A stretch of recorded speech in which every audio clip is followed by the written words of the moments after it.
All right. Hello, everyone. As of yet unknown listeners to The Blind Leading the Blind. I guess that's our Yes. podcast title. We are coming at you live from Washington, D.C., the most beautiful and prettiest city in all of America, objectively speaking, and also from this hyenas state of New Jersey, which is very questionable on what exactly status, other than being universally hated, especially by those from Philadelphia and New York. Oh man, I'm so conflicted. I've got like the New Jerseyan and the Philadelphian inside me fighting. If you're living in New Jersey, you're no longer Philadelphia. Just putting that out there. Take that back. See, this is why it's called the blind leading the blind because he's too blind to see that I'm still Philadelphian deep down inside. I mean, I lived in New Jersey once for a little bit, but then I left pretty quickly. So technically speaking, I'm also a hypocrite. But Well, you were here for like what, a year? 6 months, 9 months, something like that. Not even. Not even a year. I got out. I was like, All nope, right. I'm out. Right. So to our Driving at the time? sorry, Driving at the time? driving. Yeah. Were you driving when you were here? I don't think so. No, I was living in Jersey City, right? So I didn't have a car with me. Ah, okay. Well, never mind. I was like, if you drive, then I can understand how that would influence the hating living here fact. But anywho, I digress. Well, so to our as of yet unknown listeners, quick introduction of ourselves. My name's Kunal, kind of just a random nerd who engages in various writing pieces for in fantasy, sci-fi, the mixture of the two. Currently working on a novel project, also painter and artist at the same time. Over there in the hyena state of New Jersey, we have Emily. We have Emily Zanker. Let's see. Well, I've been working on a fantasy novel for like the last 4 to 5 years. So I'm currently in the final stages of it. We'll be querying this year, looking for an agent. Hopefully, if I'm lucky, start talking to some publishers by the end of the year. But I guess like my familiarity with books has been, I don't know, since I was like a babe. Like I've always loved reading books, big old nerd, just like Kunal. So, birds of a feather. Exactly. And yeah, I love fantasy, science fiction, probably a little less than fantasy, but pretty much like any genre that catches my attention at this point, I'm on it. I like reading about history, war history, most recently, probably because of the pandemic, disease, disease and how it affects the world. So History there's Black that. Plague. Yeah, yeah, plague history. But yeah, so I mean, what else do I do? I used to be a photographer. I mean, I have a toddler, so that sort of derailed my hobbies in the last 2 years because he's like Yep. 2.5. So, but really into photography, love nature photography. Yeah, I mean, I'd like to declare myself an artist as well, but like I said, I don't know. Like the skills are a little rusty at the moment, but get back to me in like a year or two and we'll Listen, see. everyone's an artist at the end of the day. It doesn't take anything to be an artist. It's just like getting noticed is the hard part. I love how you're saying this with like the really cool thing that you made behind you, Thank you. right? I think our yet to be here viewers should know that you made that. I think that's really cool. It's important, I guess. Hmm. Just unfortunately, Instagram algorithms are shafting us all these days, so no one really notices our work. But maybe Yeah, well, it's probably good that you don't put it there anyway. I've heard that they've been kind of mining AI. pilfering. Yeah, yeah, yeah. I've heard that too. Yeah, there was like a whole thing from a friend of mine who's a really Yeah. good miniature painter. But That we'll would be a good topic for another AI. podcast. Yeah, yeah, yeah, Yeah, maybe for next for one, I sure. think it'll be like the world of AI for writing and art, and Yeah. it's especially relevant when you consider that like there's a whole new model that released that supposedly is really good at creative writing, according to Sam Altman at least. But Oh, really? yeah, supposedly it's Hmm. so, but we will save that for another day. Yeah, no, yeah. That's interesting though. That's really interesting.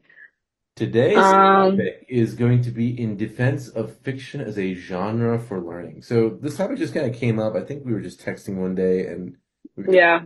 about how one of the more interesting things about people who read a lot, people who read a lot of fiction or any kind of fiction really. So I guess we are kind of like hardcore nerds here, so we're probably going to be talking about fantasy and sci-fi. But It's any kind of fiction, inevitable. it is inevitable. I'm sorry. I'm sorry. Joe, who's really into like crime thrillers, this I'm sorry because you're just gonna hear fantasy and sci-fi nerds this whole time, and you're gonna be like, "Why the fuck did I listen to this?" And I don't know. Maybe you just like our voices, or maybe you just like the title "Blind Leading the Blind." Anyways, so Very attractive. exactly. Hmm. Anyways, so I remember reading some articles a while back where a big correlation can be found between people who are more open-minded and people who read a ton. And a lot of this is about how stories can broaden your perspective. It's much more than just like looking at life from an artistic standpoint. You're literally listening to someone else's voice. You're forced to do perspective taking with a character that is Hmm. definitely not like you, usually. Sometimes can be, right? From a writer who's lived a very different life from you, usually. Which also kind of will lead us into like on the debate for about diversity and diverse voices with fiction and about breaking the echo chamber. Some of the things we're going to talk about today. But so I guess starting off on how stories can broaden your perspective. Hmm. Yeah, I would say even you mentioned that like you might not have something in common with the author, but then even if you do, so like I'll start out thinking about the most recent book that I read. So I just finished Pachinko. And so there's a lot of things arguably that I actually do have in common with this author. I'm a woman, I'm an Asian woman, East Asian descent. We are both from like the immigrant of East Asian descent diaspora. Um, we both grew up in Northeast, America. So there are some things that, we would have in common if you would look at the whole population of America, right? Mhm. But then her story which was very, very personal to her because she does come from a South Korean background, which was about the South Korean experience before, during, and after World War II. Um, that is something I never knew about. Like I've never read about the South Korean experience. So even though, maybe on paper I do seem to have certain similarities with the author, that whole book was an incredible learning experience. I think even in America, you have the standard curriculum for what kids learn about World War II. And I gotta be honest, like I in school do not remember spending much time learning about the Korean experience. And besides, the military aspect of like Japan's involvement in World War II, to be honest, I did not know that much about the experiences of other East Asian countries in World War II, except for maybe like, friends who had family that were from those countries. So yeah, I learned a lot. And it wasn't this particular book, it wasn't even just about the war itself, but it was just about like the really personal human experience of being like a regular civilian during that time period, what your concerns were, what your thoughts were, what your perspective was on identity. All of these things definitely broaden my perspective. Yeah, and it's an interesting thing because like a lot of that are out there, you can definitely it's and one thing that's interesting you touched on is that like there's histories that Mm-hmm. many of us in the Western world know nothing about, right? Because Mm-hmm. from Mm-hmm. a very Eurocentric standpoint, most of our history classes primarily dive into Western European history or they dive into American history like really deep. Actually, one of the things that like I've noticed some schools will do, they'll force kids to learn in order that every president of the United States of America, something we never did in my school, but it's a thing, Mm-hmm. right? Like, and and for other parts of the world, I mean, like my parents certainly knew very, very little about American history comparatively. I mean, they knew just kind of the basics, and that's it. Mm-hmm. So one of the things that stories does is, I mean, especially ones that are very grounded. I know I kind of talked about this being a fantasy sci-fi thing, but I guess we're talking now less about that. Mm-hmm. So, hey, Oh, Joe. we can. No, it's like completely That's open. Like you can take this Yeah, wherever you want. exactly. Hey, Joe, you're gonna get to listen to a little bit of non-fantasy sci-fi stuff after all. We did two nerds nerding out. But but to the point, like of specifically, we talk about history and stories that have actually happened. Like even for people who are outside the U.S., right? You oftentimes will hear people who lived abroad. They've read a lot of books though about from American authors or British authors or Western authors that really will touch on current cultural trends in the West, or maybe older cultural trends, or maybe it'll incorporate history. Like I know my parents read a lot of Hardy Boys growing up, which Mm. is a it's a pretty old series actually, a very popular sort of YA children's book Mm-hmm. series, and that was kind of the view. Or Archie's comics are really popular in India. I love reading Archie's comics. Yeah, me too. Me too. I Yeah. used to get them from the grocery store growing up, and like if you think about it, right, like how crazy that is that like you're living that it's actually really crazy. Archie's in particular in India is very popular. They actually made an adaptation of that into a Hindi film, which is Oh insane. wow. To think about it because yeah, right. If you think about it, it's completely insane because here's a story that's inherently about American teenagers in the 1950s, 1960s. I'm not quite sure Hmm. what the Hmm. time period is, but it's had such a profound impact on a culture that has nothing to do, that has no real commonality if you think about it. Very different history, very different cultural standards and practices, but people know about it, right? Or Tintin, Hmm. another very popular one, or Asterix, right? And I mean, some of these are a little bit less maybe historically accurate, but they do kind of capture the history, the sort of atmosphere, if you will, of a certain time period, especially like Hmm. Asterix kind of talking about Roman history a little bit, although there wasn't exactly a village that held out, but it's Yeah. something that like it's really hard to for people, I think, sometimes to appreciate just the impact that it has to read these sort of stories and just gain this kind of exposure. And Hmm. Pachinko, for like a more, I guess our audience is probably more Western, but for those of us who grew up in the West, probably most of us don't know the history of the Japanese occupation of Korea, or Japan and Korea's ties and sort of the various long stories that go there. And I mean, another set of books that have become really popular. I haven't read it, but Khaled Hosseini's The Kite Runner, which talks a lot Hmm. about from Afghanistan. So that's a whole aspect I hadn't really even considered, which is exposure to people's histories, even, right? Hmm. Um, I do have to admit though that like we hear about this a lot where people are very uneducated in this respect and oftentimes just kind of go off of stereotypes. I do kind of wonder if maybe more exposure to stories, whether in education curriculums or just in general encouraging people to read stories that maybe are not, from white straight guy, is Yeah. maybe is part of what can at least teach people that there is a whole world out there that's not Hmm. centered around America or Britain or whatever, right? You know? Hmm. That actually reminds me. So I read recently that, like as of today, there are more female authors currently like trying to get published than there are male.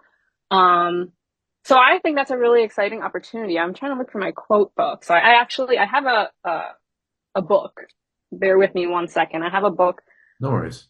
that contains quotes from books that I read, and so this one was from. It just reminded me of what you were saying, where, it's nice to have perspectives that maybe aren't just from like a white male background. Um, so this was with a conversation with the author of Pachinko. Sorry, like for their viewers, I just finished this like 2 days ago, and that book, oh my God, that book had such a grip on me. So It's this true. was just, Emily's it speaking was, about this book, and she's going to be sending me that book to read next. So that's like on my I notes. will be, we're going to be doing a buddy read. And maybe we'll do a podcast on Pachinko specifically at some point. That could be a fun Oh one. my God, I think that would be a good idea. But I'll let you read it first before Well, we you got make to read decisions. Neuromancer next now. I'll send you, I will, I will. I'll read that and send you the copy. Perfect. So in this interview that they did with her, there was a quote that she responded to, and she said that women have become at best the minor characters in history, Mhm. although we represent half the human race, because we have left so few primary documents in nearly all cultures and civilizations. And also, poor and middle class men of all races and cultures, although their lives were so often tragically sacrificed in war and labor, are often minor characters in history because they too did not leave sufficient evidence of their lives. So I thought about that Yeah, it's a very because interesting point. Yeah, Mhm. good. Yeah, because I do think that, we, if you really think about it, anyone, if you just really think about it, and you wonder, like, whose voices have I really been hearing? So the what percentage of all the messages that I'm receiving, all the media I've been consuming, all the literature I've been reading, who is most represented? Whose voice is most represented, right? Yeah, it's Whether that's, yeah, whether it's male versus female, whether it's, voices that may predominantly come from the West versus the East. And I feel that, it's really good for people to think about, what about my voice in this giant chasm of voices? mhm. And it's actually, I'm happy that I'm a writer because I read that and I'm like, wow, I'm glad that I'm inclined to journal. Yeah, I'm happy that I'm inclined to write because that's a really strong point that she made because you don't think about it. A lot of times, especially if you're not in the industries of reading or writing or publishing, you're just going about your daily life. yeah, You're doing your job, you're going to work, you're, whatever, keeps you afloat, whatever your 9 to 5 is, but you're not really thinking about, okay, my perspective, my experience, that might have value. yeah, Maybe someone else would actually really appreciate, especially if I'm someone from a background that maybe isn't in a position of power or historically in a position of power. And I yeah. really think, okay, I'm going to do a little bit of a tangent here. Sure. Particularly, it reminds me of the conversation we had last night about how, society is getting like a little bit lonelier, and it would be nice to be able to connect with other people, just putting our voice out there and someone saying, hey, you know what, like maybe we're not from the same city, maybe we're not from the same state or even the same country, but I know what you're going through. Like what you wrote, that really resonated with me. Yeah, So there absolutely. really there's power in that. But Yeah. yeah, you were going to say Well, something. Sorry, I went. absolutely. And I think Very what's like, interesting. I mean, that's a good point with respect to loneliness. It's like Hmm. we oftentimes talk about how in modern society, people are getting lonelier and lonelier. We're not being more social. We're not being more, um, not having a sense of community. And there's a lot of reasons for this. I mean, we can definitely dive. Yeah, that could be a whole Well, I mean, like I guess like episode. touch on it briefly. Like a lot of those reasons are that we've, especially post-pandemic. I'm sure, dear viewer, you or dear listener as well. I guess you guys have Hmm. probably noticed that post-pandemic that we don't really get out as much. I know Hmm. that I've found it a little bit tougher. I mean, for me, from my own sort of nerdy perspective, like I remember there was a time when, for like those of you who play tabletop miniature games, right, you could just walk into a store and strike up some conversation. And eventually, somebody, hey, let's play a game. Now it's like you have to have like a 20-step dance to schedule things ahead of time, Yeah.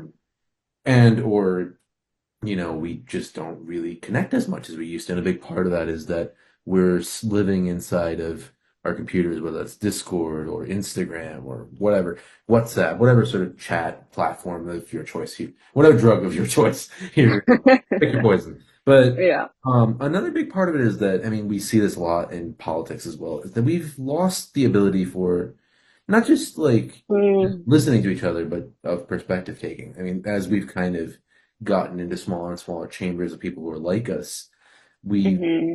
forgotten that there are people who are different in ways in terms of experiences, maybe even beliefs, but that like they may not necessarily be the enemy, they're just different, really.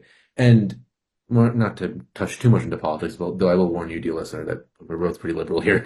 Yeah. Yeah. So you've been I, warned. I mean, you've been warned, and we don't want someone getting triggered when we say that like something about current politics being a disaster. But so one thing that like stories often have is that what's also interesting. Yes, you not only are you introduced to different perspectives, but there's a lot of similarities in the human experience. There are things that are Hmm. universally true. Like people all have ambitions, desires, wishes, dreams, right? We all have those. I mean, for someone it might be. I was reading a book recently called Legends and Lattes, which phenomenal book for cozy fantasy, but really touches on the idea of like a dream. The main character there has a dream of opening a coffee shop and just living a simple life. Hmm. And like this, I bet you that this, regardless of your culture, regardless of your beliefs, pro-Trump, anti-Trump, whatever, this probably resonates with everybody of living a simple, uncomplicated life where you're making your paycheck, you have a community, et cetera, et cetera. And that's the kind of thing I think that stories, especially having more diverse voices in stories, can really bridge and can really bridge the gap with, and what makes it really important, which is that there are pretty common things. I mean, I bet you that somebody who's maybe in, I don't know, let's say country of Indonesia, just first one that popped to mind, right? Grow up in grew up in like one of the islands of Indonesia probably doesn't have a ton in common with somebody who is living in, say, New York City in some senses. But those basic human drives are common across the human race, unless you're a sociopath, in which case, well, I mean, not to make this a true. Sorry, we didn't make a podcast for sociopaths. We Sorry. yeah, we're not to make this a true crime podcast. Hey, Joe, you got your true crime call out. So it's definitely really important in that sense. I think that there's just more voices coming in, right? hmm One other thing I found interesting, we're talking about like not having a lot of female voices throughout history, and that hmm I've noticed though that we are starting to see more research into that actually over time. hmm What's interesting is I've got a bit of a been going on a bit of a Mughal history stint so far. I've gotten really interested in it because long story why. But I picked up a book recently called Vagabond Princess, which is a book actually that's written by it's not really written, but it features a lot of the accounts, primary source accounts from the Mughal princess. I think it was I forget whose sister she is, but it's actually the perspective of the empire. She travels around the empire, and it's her perspective on life in the Mughal Empire from that of a woman, a highborn woman, which to me is fascinating because these accounts are, as you said, really rare. And you gotta wonder, right? Like, what was life like in those days for someone who was a woman or someone who's maybe not part of the majority, right? And I'm sure that like this, there'll immediately be like clamoring about how there weren't too many like non-majority types, but that's not really true. I mean, there are traders, there are people who arrive in any country, even in those days, right? And it's the kind of thing that I think lets you. It's like looking at you know an object in a different light. You see things that you've hmm seen before, you know? It's interesting to me. We do have evidence of some really powerful female leaders in history. Yeah. And, once upon a time, I thought to myself, like, why don't we hear about them more? Is this just a byproduct of like the society that we live in which, arguably it's more patriarchal. And so we want to raise male voices and quash female ones.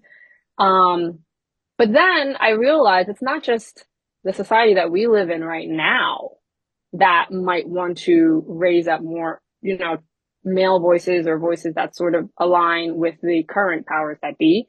It's also a matter of rulers following those great empires, sort of editing history, Yeah, which absolutely.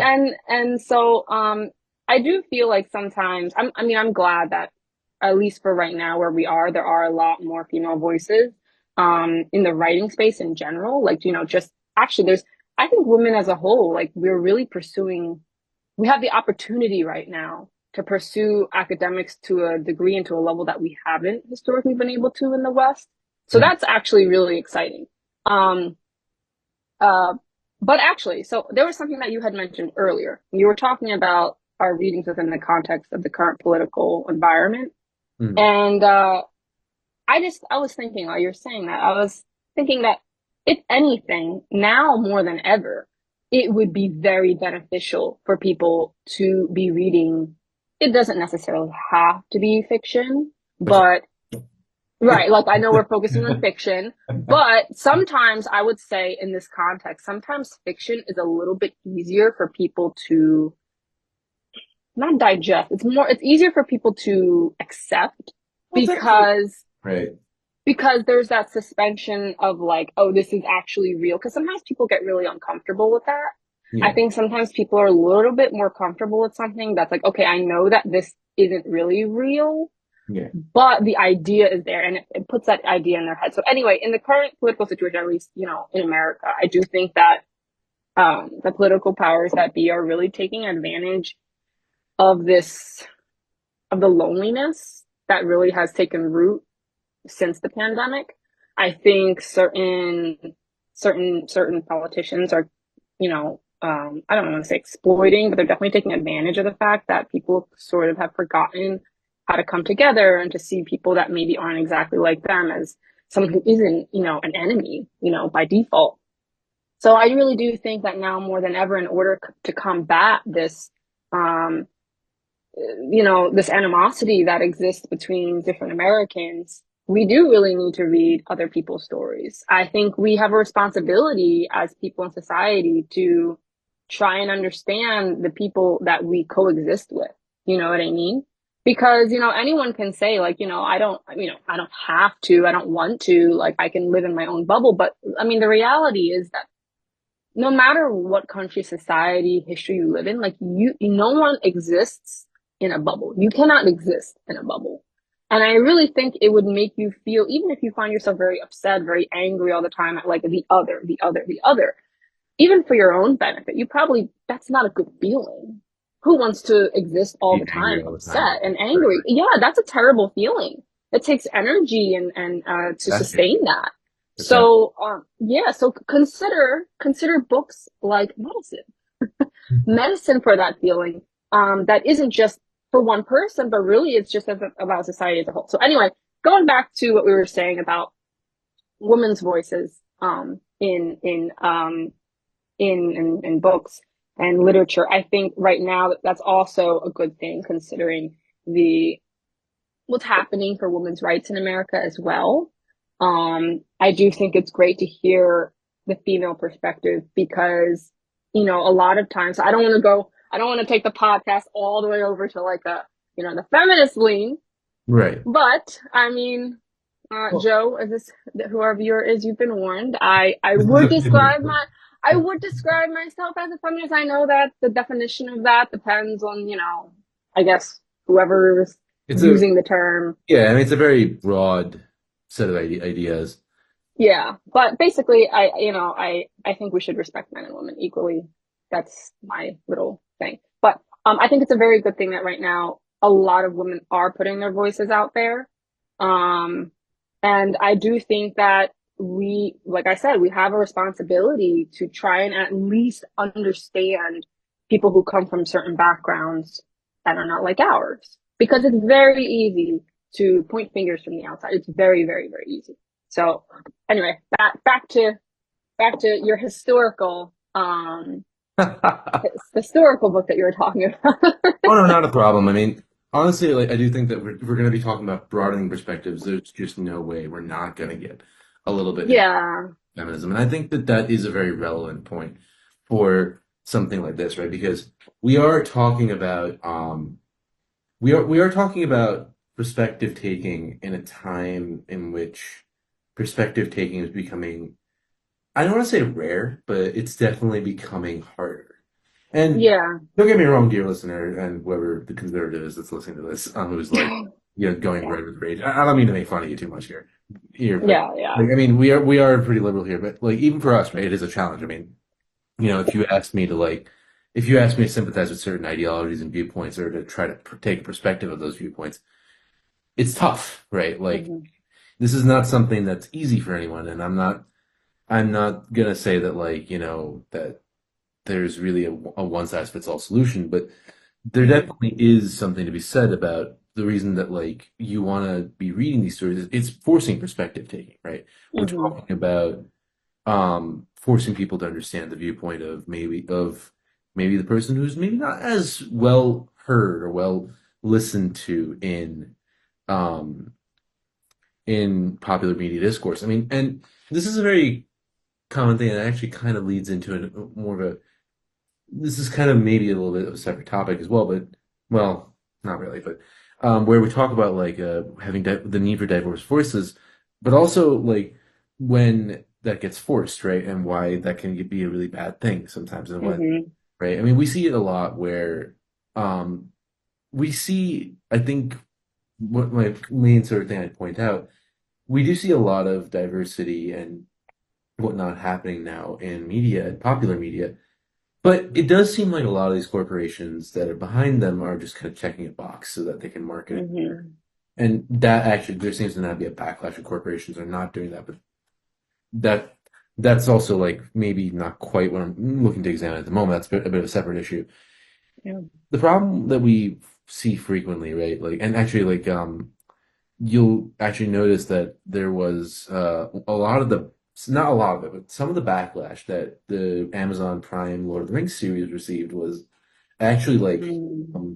very much from very like right-wingy type, anti-woke type activist who criticizes being too woke, or you know, Or um, Ariel and the Little Mermaid. yeah, and that's another one too, right? With Ariel and Yeah. the Mermaid. I think Snow White's apparently receiving some similar backlash. Mm. Snow White, I think, is a whole topic on its own. From what I understand, kind of being panned by everybody. Really, the right answer there, Disney, stop fucking making remakes, live I action know. films. We don't need them. We really don't need them. No. Nobody asked for them. No. You're just You milking it. know, that's actually a real sorry. I'm gonna just that one point right there. It reminds me of like I have some discussions with my husband about how, some of these big corporations, they just don't want to take risks anymore with their stories and Yeah, stuff. yeah, So, a lot of the best creative work that's coming out now, especially in like film, is more independent. yeah. This reminds me of so there's a I'm going off on a tangent here. I will promise I'll bring it back. But No, basically there's a animated film that just came out called Flow. I've heard of it. And Yeah, apparently, yeah, won and an it was Oscar made for best by animated picture. Yeah, and it was made using free software, yeah. like free animation software, and it actually beat out, I think, Pixar. Inside Out too. I will say every time a Pixar movie loses the Oscar, I do cheer. I'm very anti-Disney here. Yeah, yeah, And I know a lot of people are very much think Disney is a very beloved franchise, but it uh, is. to go on the topic of what I really dislike about them, Disney has a habit of taking things and then like very original stories and then breaking them, sanitizing them, and then packaging them into factory perfect packaging that'll get the most broadest viewership.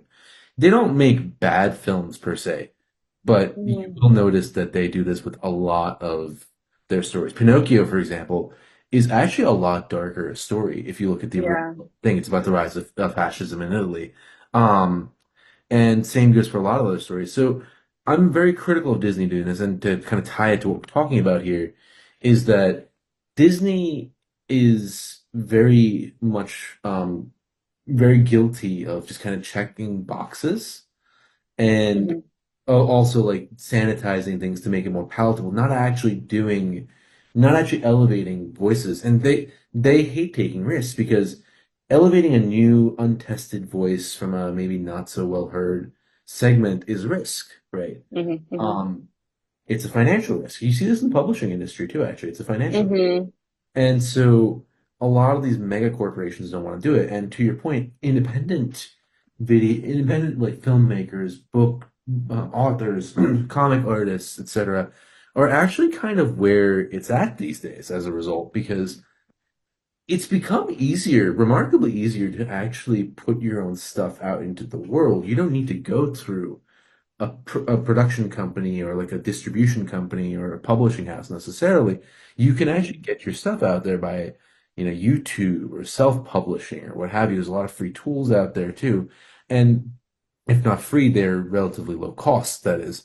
Um, the thing that we've noticed generally though is that with a lot of, you know, the lack of risk taking is that we're seeing then things like what Disney's doing, which is just remaking the same shit over and over and then just kind of like injecting, these cookie cutter things like, oh, we're diverse now. See, we got a token black woman character. We swapped out the gender or whatever. Yeah, but you're not really Hmm. creating a story that's unique, right?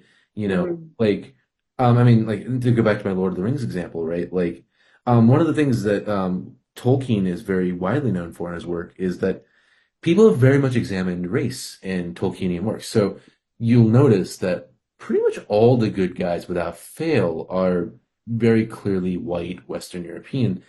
And of course, I'm sure there's some Tolkien nerd out there who's going to argue again, no, but so and so wasn't. And there's this. And that. Hmm.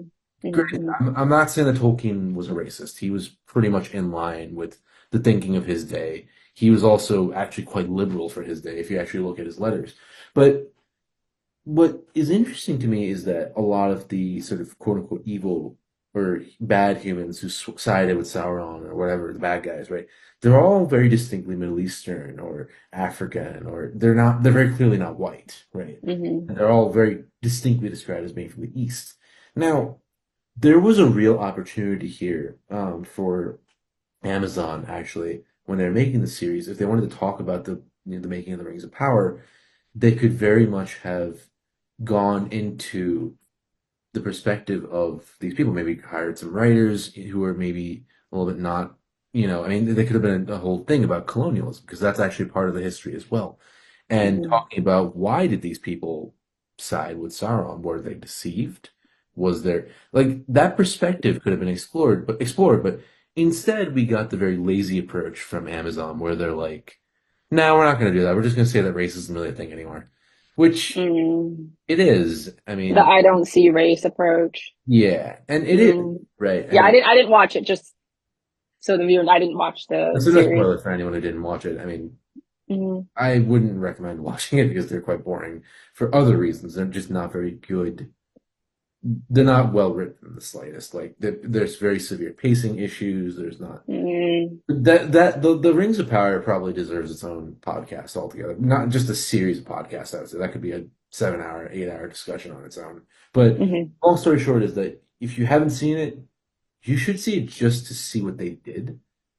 Hmm. Go in with high expectations. It is a pretty poorly done show. I did not watch season two. I only watched the first one. Mm. That was not for me. But generally, like that is something that you notice, and the reason for this is that there's a lack of wanting to take risk in big budget, big scale media publishing houses, right? Hmm. Because he's Hmm. kind of my sort of poster child and like my public enemy number one for this. I mean, like you saw it with Star Wars, right, where they kind of try to rehash the old trilogy, which is kind of the fundamental flaw with that, with those films. But in general, right, like you see it with Amazon as well. You see it with and the other thing is that these are all these houses are now consolidating. Amazon just published MGM, which Mm. or Columbia Trust or something like that. They published pretty big. They purchased a pretty big studio. Disney has been purchasing studios left and right. Um, Yeah. has purchased a few of all the companies, and so I mean we're kind of taking a bit of a turn into, Well, but the impact is that like there's less desire to take risks because people just want to see a return on investment. yeah. Well, I think that, we were talking about like having authentic diversity Mm, would be wonderful. But the problem with these companies who don't want to take risks is that when they do try and I guess embrace diversity, it seems very disingenuous. yeah. So, I would say, so I've had certain thoughts on this because I remember I watched, the Witcher series, so on Netflix, Oh yes, and it's a very yeah. series. And so for me, like, in fantasy, like, how do I put it? There's a phrase that like the closer fantasy is to reality, the better it is. And what I understand it to mean is that the more the logic makes sense in that world, the more immersive it is. So for example, if you want to talk about like race in the fantasy world. So like I think when I was watching The Witcher, I saw a lot of elves that were of like really varied backgrounds. So Yeah, there was like the white elves and the black elves and Indian elf and like I think an Asian elf.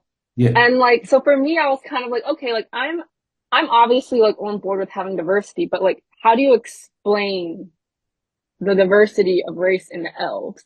So like did the elves come, because again, I didn't read all the Witcher books. So maybe you did and you can tell me. I've read But some. I was okay. Do you know So the answer to The that? Witcher, The Witcher's an interesting thing. I got some thoughts, but I'll first answer your question directly, and then I'll get some thoughts on that series as well.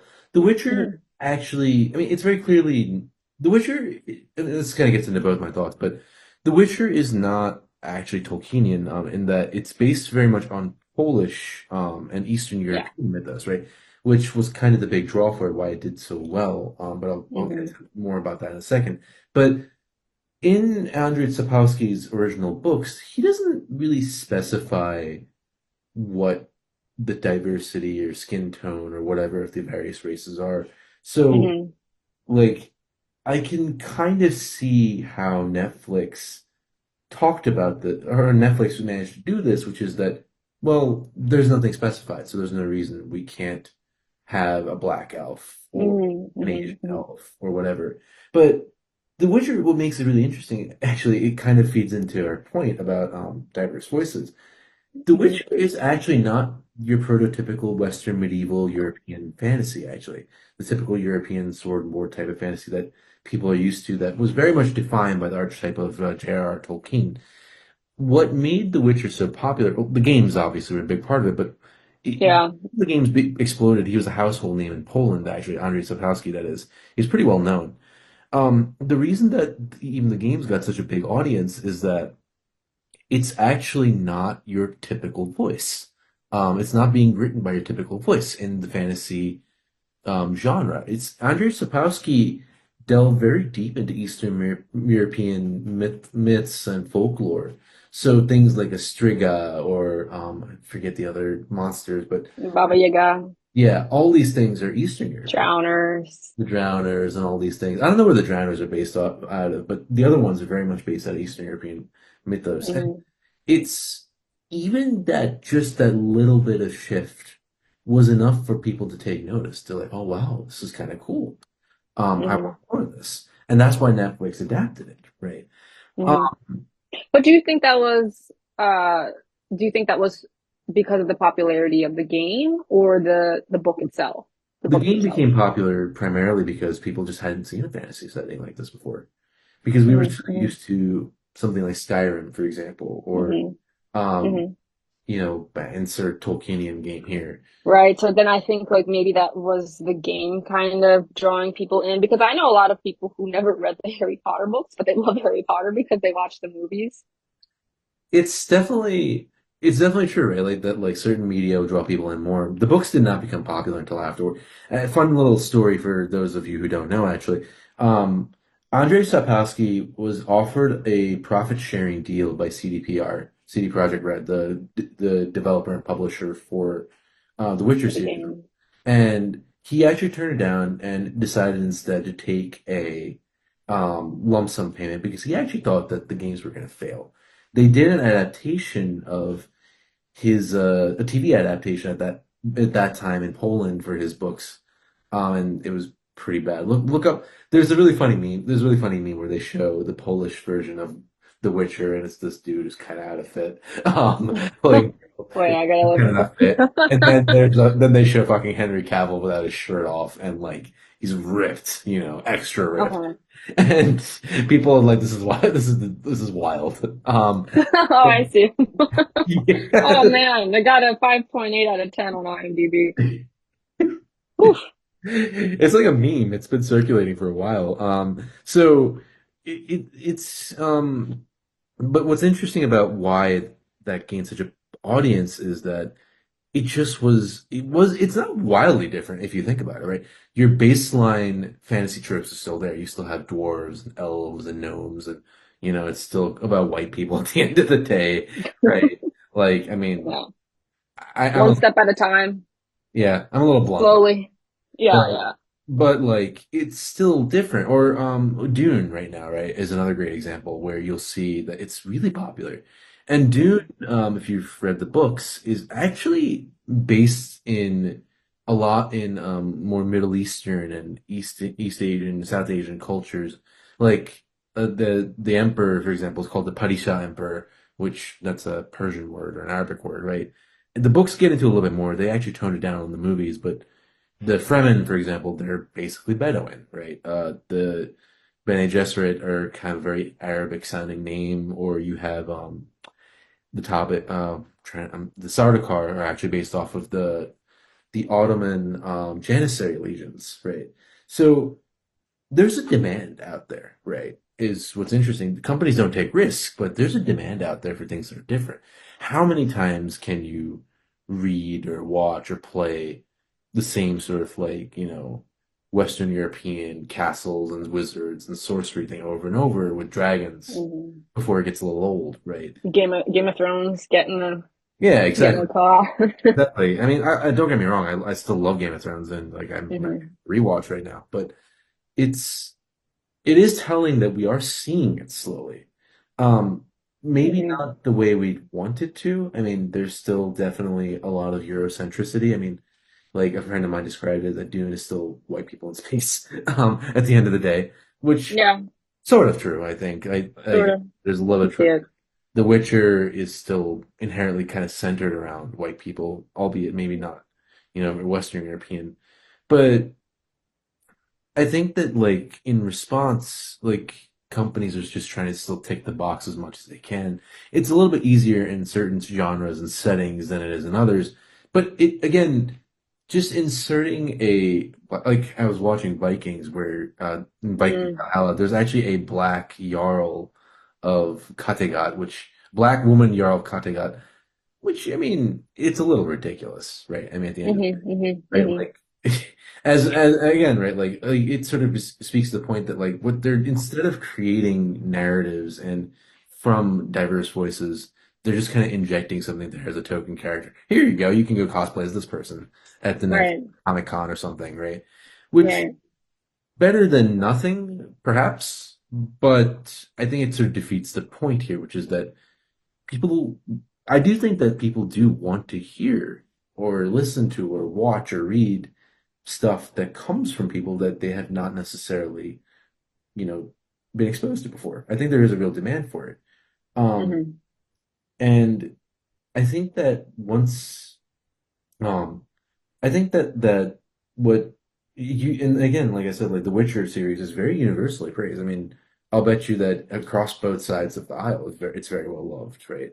Dune hmm is probably also equally well loved, although I don't have evidence for either of these things, right? I would be curious to know how maybe The Witcher performed in like other parts of the world. How would The Witcher have performed if it were dropped in South America or Africa or Asia? You know Well, what I mean? I could speak to Be- South Asia a little bit personally. Okay. Um, and I would bet you it didn't do super well. It did somewhat well, hmm which that gets into a very different topic of where what different cultures value. For whatever reason, in South Asia and India, fantasy and sci-fi are not very popular. Game of Thrones is pretty popular, but the vast majority of people they don't really have any We're interest. not, yeah. I was wondering that because obviously the games were really successful in the States, but then like you were saying, it's still a white guy, he's still got like European features and stuff. And so I would say it was definitely different from what, the maybe American audience had been used to in terms of like Western English, um, English hero, but still it was kind of like white male hero adjacent. Yeah, I mean it's So similar, right? yeah, well, see, that's why I would be excited to see, influences from, Asia or Africa or South America, um, I think even Eastern Europe, those influences and their voices coming into America and seeing how Americans would respond to that. Of course, I do unfortunately feel like sometimes when they introduce those new cultures, they have to sort of put it through like a filter Western a filter. little bit, Yeah. right? A little bit of a Western filter because I do think, unfortunately, while we are making some progress in terms of people being more open to different voices and different cultures, I do think you can't just shock the American uh, Yeah. public like Well, that. I don't think they would be willing to accept that. it is changing, I will say, primarily in books, right? Um, hmm Self-publishing, number one, has made it just has lowered the bar. I mean, one of my favorite authors, Zani Lakhdar, um, I believe he's Pakistani. I could be wrong, but he does a lot of Middle Eastern inspired fantasy. He's Gun Metal God hmm Saga. Shout out to that saga. Really great saga. Very, very fun reads. Very much hmm Lovecraftian inspired and whatnot. And But how did you find those books? oh, this was basically like BookTuber introduced me to it. I forget who it was, but some review came up, and I'm like, oh, that looks cool. But Mm-hmm. there's also R.F. Kuang, who's grimdark fantasy author who used Chinese history for the Poppy War hmm trilogy. A little divisive in the fantasy community because it is quite dark, but because she depicts the rape of Nanjing, which to my hmm understanding is actually very accurate, and she actually does not consider herself a grimdark author. It's just that that period in Chinese history was It's just grim and dark. dark, right? Yes. Um, um, and I've been reading so Tasha Suri from Britain, who does a lot of like Mughal-inspired fantasy. So I like to say that her books are very influenced by the movies Mughal-e-Azam to some extent because I get that vibe. It's a Hindi film for those of you who don't know. And actually, like I've started reading a book by R.R. Virdi, which is the I think Tales of I don't know, Tales of Trevain. Currently reading The Doors of Midnight, second book in the trilogy. I actually got to meet him. He's a really cool guy. Um, you're seeing it. It is happening. It's still hard. I remember talking to Verdi at a book signing event, and he's like, "I'm making nothing off this book, dude. Like, I'm Hmm. making poverty money basically off the publishing, even though like it made like this many millions of dollars. I'm getting nothing." So it is happening, but it's coming at a price. I think the progress is there. It's slow. Hmm. Films are where we don't see it because films are just a much bigger investment, Hmm. much higher bar. Games Which again. is unfortunate because I do think that a lot of people aren't reading as much. I Well, don't know where I've read. yeah, Hmm? we're getting stupider as a as a species, but I think, you know what? I think it comes down to attention span. And that you could make an argument. It could be related to social media usage. That could be a whole podcast in itself. But basically, I think, a lot of companies are monetizing our attention.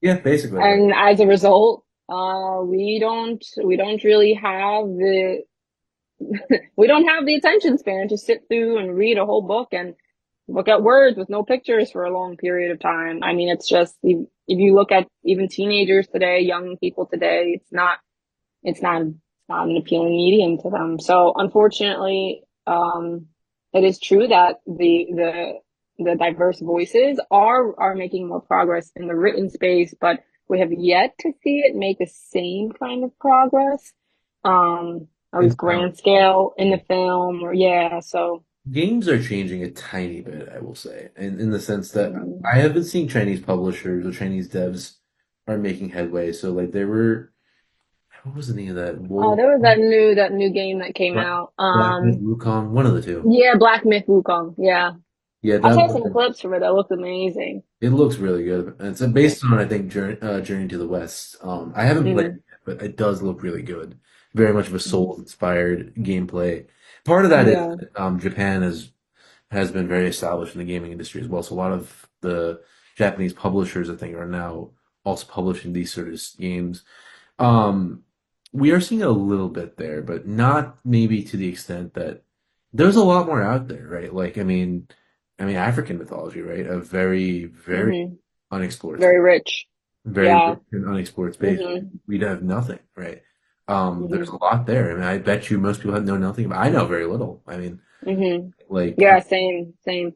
I actually that reminds me of on Netflix there's like two independent like Witcher animated movies, and like one of the main characters, I think yep, she has a Creole background. yep, So I don't think she's not like from the continent of Africa. That's not where she was born, I think, the character. But I right. really liked I Social. really liked, yeah, yeah, I thought it was really cool, her background and her magic and where that came from. Um, so that was really cool. And I enjoyed that. I mean, granted, she wasn't the main focus of those movies, but, just it's related to us saying like, more representation in film and media. And that was on Netflix. So that was really exciting. Yeah, absolutely. And um, like I think the thing with film, unfortunately, is that like film just requires a lot of money. Um, Yeah. yes and no. Like I think games you can make an independent game, but it won't necessarily have the same reach. So Hmm. with games, what we're seeing is that because of things like Steam and whatnot, that there are developers in other parts of the world that are making things and getting them published and they're reaching Western audiences. Film film is where that democratization hasn't quite happened yet. And in some senses, you could even call it like the last sort of frontier, even, right? Of like getting more diverse voices. I bet publishing is still not great either. It's just that It's not. No, I think R.F. Kuang, she actually wrote the book called Yellowface, and it yes, was specifically about the experience of publishing and what it's like. I think it was like publishing in a space where, there really aren't that many Asian, maybe female voices. I didn't read it yet. It's on my to read list, but from my understanding, that's what the book was about. it's a satire on racial diversity in the publishing industry as well as metafiction. Um, I'm just kind of reading the Yeah, yeah. Let me see. I mean, there's another book. There is one film recently that I really love, which some people have been a little bit divided on. It's called American Fiction, with Jeremy Wright, and Mm, it's actually kind of the same idea. It's really funny. The way the film goes down is that Jeremy Wright is a black author who's published a few books. I think he's a professor at Stanford. He's from a very well-to-do background, generally very wealthy, and his books are about black protagonists, but they don't do well. They don't get mm, recognized. And one day he meets this other black author who very much is writing black fiction for the white audience in essence. This is the way it's kind of mm, where it's about like these black protagonists who they don't have a dad, they're incarcerated, et cetera, et cetera, et cetera. And they are those novels do well, and so they have an argument, and she's like, "No, but this is the reality for a lot of people, just not for you." And so what he does in order to start proving a point is he invents a fake persona of being an author who's actually using a pseudonym, who's actually a fugitive on the run who writes about like the thug life or whatever. mm, And he's mm. ridiculously successful as a result. Interesting. And it's worth watching. And at the end of it is kind of left a little ambiguous because it's revealed they're doing a film adaptation actually of that book. And Hmm. it is like, does he die? Does the author die? Does he live? Does he? Hmm. There's a whole thing. I won't ruin everything, but um, Hmm. I won't spoil the whole plot. I mean, it's not really too much of a plot twist, but it does speak to a very interesting point, I think, about diverse voices, which is that what publishing industry executives may consider marketable are oftentimes what Western audiences sometimes want to see, right? Like Yeah, they want to see maybe the Middle East a certain way, or Africa a certain in way, a certain way. South Asia a certain. Well, to that point, I think not only was that, I guess financially successful for him and potentially why publishers would have accepted that. I think maybe it, how do I put this? Let's bring this back to the political environment where you have, in America at least, two very opposite sides, and it's very hard sometimes, I think, for people to talk to one another Sure, because everyone's just too busy yelling. And so I do think there is some value in thinking about how you want to communicate your values to the other, or maybe not the other, just someone who really has no idea where you're coming from. sure, I do think sometimes there is a little bit, sometimes people get very passionate about these things, especially in politics. But I think also it would behoove people to probably think about what is your ultimate goal? Is your ultimate goal just to say as loudly as you can exactly how you think and feel? Or is your ultimate goal for the other person to understand you? Because I do think sometimes in these contexts, people go into these conversations or even like approach something new and they have a little bit of resistance, you know? And yeah, I think the most successful way we can actually get diverse voices heard, not only heard, but understood, is sometimes to it, think about, okay, like what mental hurdles is my audience going to have to face in order to actually hear where I'm coming from? yeah, absolutely, and maybe that's some. So, And maybe sometimes that mhm. does mean marketing, in essence. You're picking Yeah, that yeah. audience a little bit, right? Yeah. I mean, I could see how what I just said might be like, I could see how some people might be annoyed by that or like frustrated, be like, no, like I shouldn't have to do that or like, I should be able to just speak my truth how I wanted to. And like, I do think everyone has that right to speak their truth exactly how they want it to. But at the end of the day, like, you know, It- are like, a mhm, conversation is not yelling at someone, right? right, Yeah. right. So, I mean, this cuts both ways. I mean, of course, but like, I mean, but it's harder. I think that we have to start somewhere, and sometimes that is a starting point. It's just kind of like mhm, starting with what's easily digestible. And yeah.